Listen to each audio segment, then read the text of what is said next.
First at 10, businesses and neighbors along the St. Mary Strip met with roadblocks tonight. Just an hour ago, the city put up barricades at the entrances to numerous residential streets. They will remain up until 2 this morning. This is all a part of the city's plan to study traffic in that area and especially address crime, littering, and noise. KENS 5 reporter Zach Briggs joins us live from the Strip. Zach, I know they went up before, they're up again. How are neighbors and businesses taking to this? Well, residents and business owners I talked to earlier today tell me they're absolutely frustrated. They've had enough of the impact of this city study, but at the end of the day, they hope it leads to more parking opportunities and less criminal activity in the area. The bars is not a problem.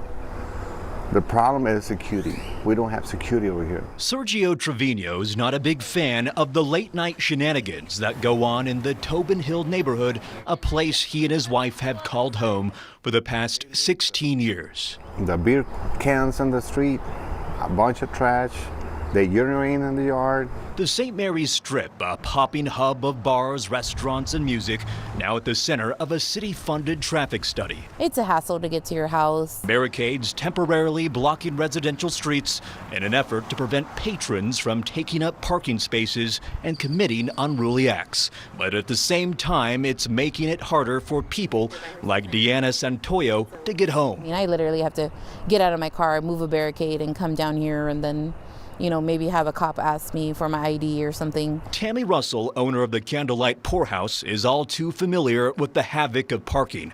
She lives in the area but happens to walk to work. We already struggle with parking as it is because of the construction. So it forced a lot of our customers to have to move into parking in the neighborhoods. Russell says the barricades just add to the problem, but she's hopeful the study sparks a favorable solution that benefits everyone. I think a very good, solid solution is a parking garage.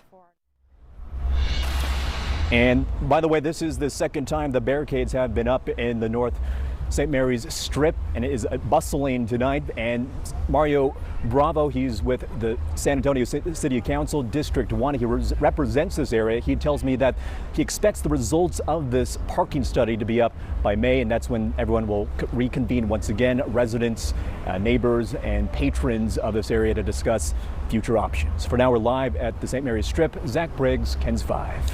All right, thanks a lot.